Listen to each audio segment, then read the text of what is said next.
The ghost of Cell 39, the prison that drove inmates insane. The walls that whispered. If you think you can handle the truth behind America's darkest prisons, then hit that subscribe button, but don't blame me if you can't sleep tonight. The rain hammered against the rusted bars of Eastern State Penitentiary as Detective Marcus Hale stepped through the collapsing gates. The once proud structure loomed like a tomb, its high stone walls blotting out the light, the silence inside louder than any scream. He was called here after something impossible happened. A night guard, working alone in the restricted West Wing, vanished without a trace. The cameras caught nothing, only the faint sound of chains dragging and a door slamming shut. The same door that had been sealed for decades. Cell 39. The reports dated back to 1891. The first inmate to occupy that cell was a petty thief named Samuel Greaves. Solitary confinement broke him in less than 3 months. Guards said he spoke to the walls, begged them to stop whispering. One morning they found him kneeling in the corner, rocking back and forth, whispering, "It's not the dark that hurts, it's the silence." Now in 2025, the cell stood at the heart of a new investigation. The modern security team had reopened the West Wing for renovation. But 3 workers quit after hearing voices echo through empty halls. The last one, a foreman named Reed Matthews, left a voicemail for his supervisor before disappearing. "Someone's still in cell 39. He's been talking to me." Detective Hale listened to the message twice before entering the wing. The air was colder here. Paint peeled like old skin, and the smell of rust and mildew clung to every breath. His flashlight beam sliced through the dark, landing on a set of initials carved into the cell door. "G." Inside, the room was smaller than a closet. No window. No light. Just a wooden cot and 4 walls covered in scratch marks, thousands of them. Each one shallow, desperate. And on the far wall, written in faint, bloody letters, was a single word: listen. Hale crouched down, his gloved fingers brushing over the grooves. Something was odd. The scratches weren't just random, they formed patterns. A rhythm. Almost like words. He took a photo with his phone and backed out, but as he turned, the sound came. A low, dragging breath. Right behind him. He spun around, nothing. Only the flicker of the light, the groan of old pipes.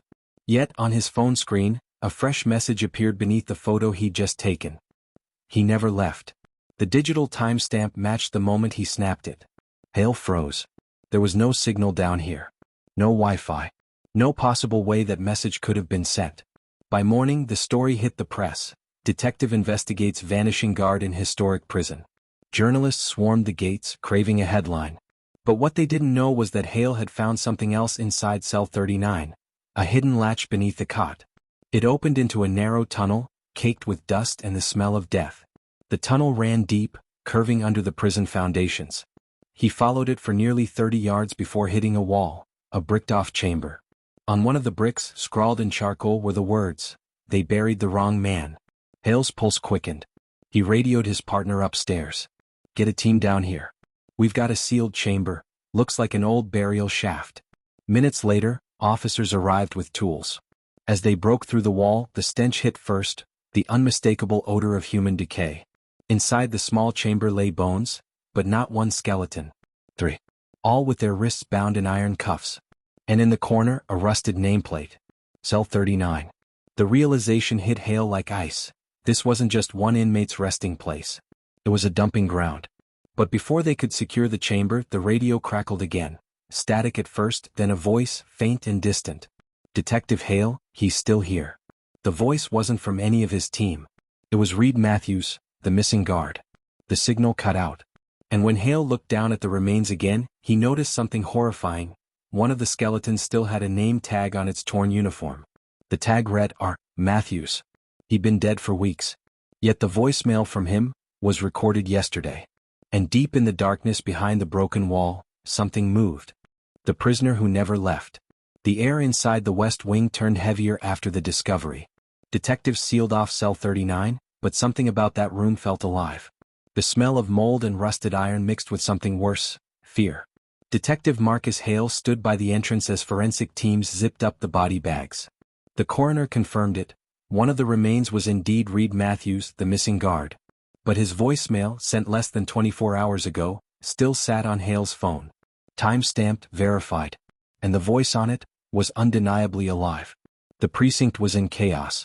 Reporters were swarming the gates, and the city's historical commission demanded the site be closed. But Hale refused. There was something down there, something buried with those bodies. He started digging through the old penitentiary archives, dusty files stacked in a forgotten office beneath City Hall. The records painted a grim picture. Between 1890 and 1903, 11 prisoners assigned to the West Wing vanished without explanation. The official cause of death listed for each: psychological collapse. No burials, no autopsies, no closure. But one name appeared again and again: Warden Elias Rourke. A man obsessed with silence.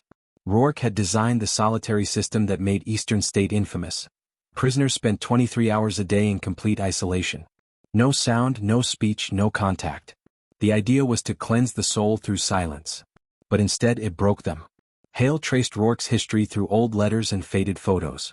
One photo stopped him cold: a black and white image of the warden standing beside a prisoner shackled in cell 39.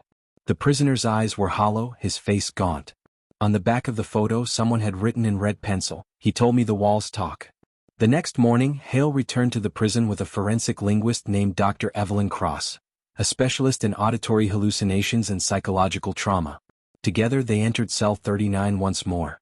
Dr. Cross stood in the center of the cell, holding a digital recorder. "You know what's strange, Marcus?" she said, her voice echoing faintly. "This room was built differently. See these grooves near the ceiling? They weren't made by inmates. They're part of the architecture, some kind of early sound design." "Sound design?" Hale frowned. She nodded. "Acoustic chambers.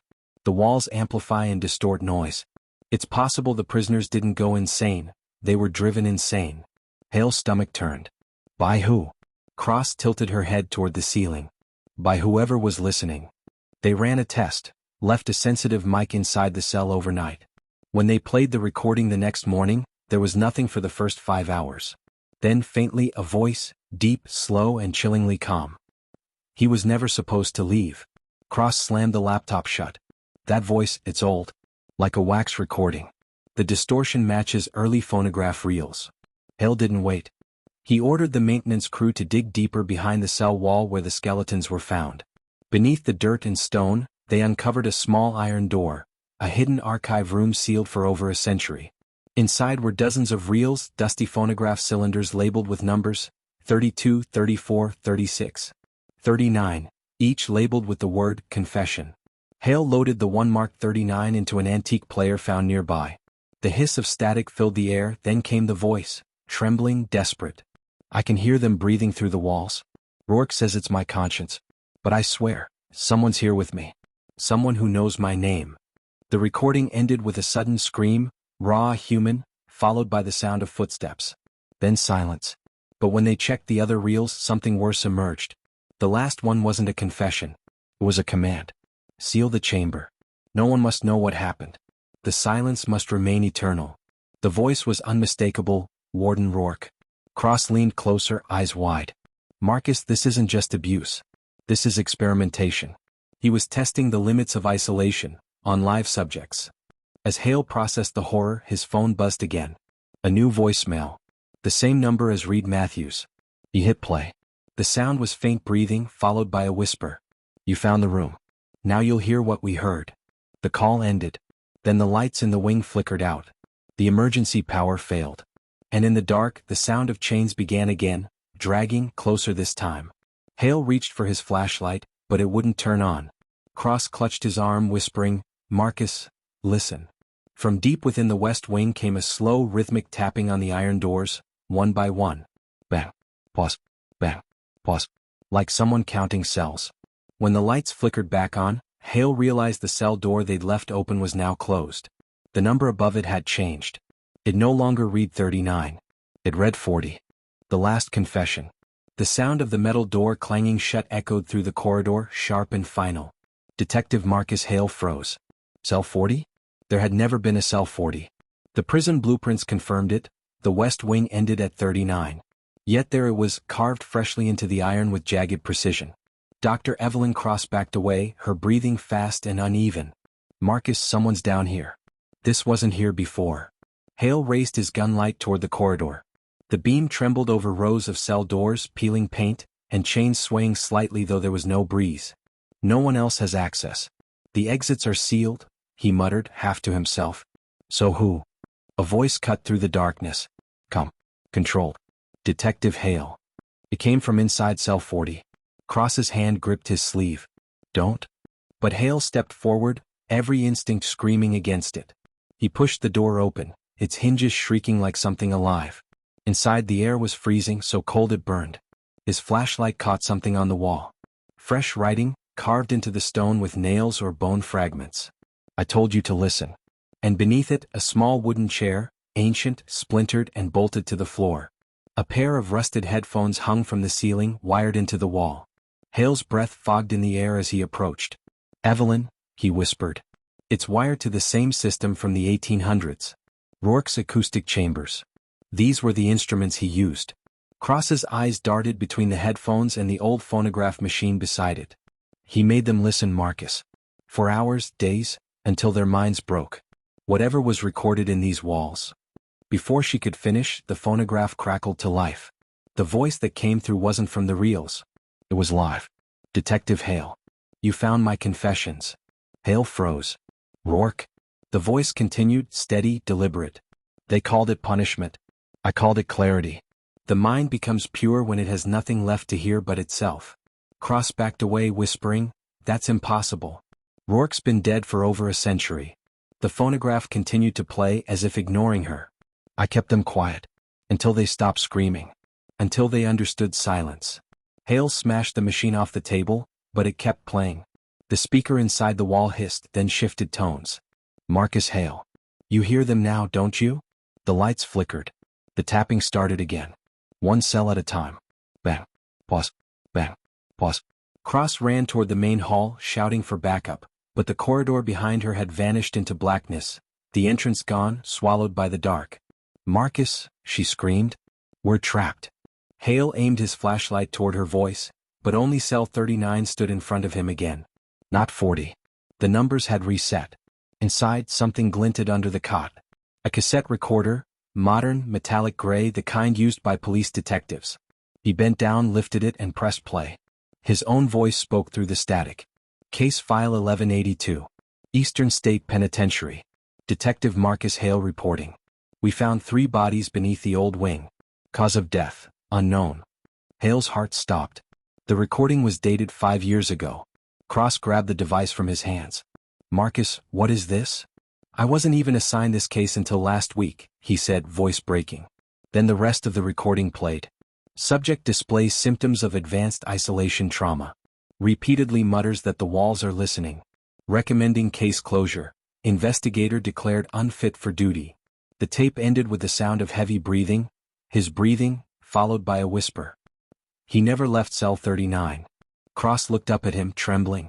Marcus, they're not talking about the inmates. Hale felt it then, the chill crawling down his spine, the distant screams folding into one low hum. The cell walls seemed to pulse, breathing in unison. And beneath his feet, the faint vibration of something mechanical, hundreds of phonographs, deep underground, turning at once. The old sound system had reactivated. Dozens of reels spinning, all whispering the same word through the air vents. Listen. Cross tried to run, but the cell door slammed shut behind her. Hale grabbed the bars, pulling until his hands bled, shouting her name. Then silence. The lights dimmed until only the red exit bulb glowed, faint, flickering. Hale turned toward the back wall where the old carvings were deepest. Among the scratches, one message now stood out, freshly etched. Welcome back, Marcus. His radio crackled with a voice. It was the chief. Hale, where the hell are you? The prison's been condemned for years. No one's been down there since your last investigation. He froze. My last, what? The chief's voice continued, distorted by static. You were never cleared to return. You disappeared in 2020. We thought you were dead. Hale dropped the radio. His reflection stared back from the dark glass of the cell door, gaunt, pale, eyes hollow. The same look as the prisoner in the photograph. From the hallway, a familiar voice echoed softly. Detective Hale, it's time for your confession. The tape recorder clicked on by itself. And the last sound captured on it was a single breath, followed by a whisper that would echo in the silence of Eastern State forever. There's no escape from the quiet. The screen fades to black. If you think this story ended here, you haven't heard the next one yet. Hit subscribe, and listen carefully.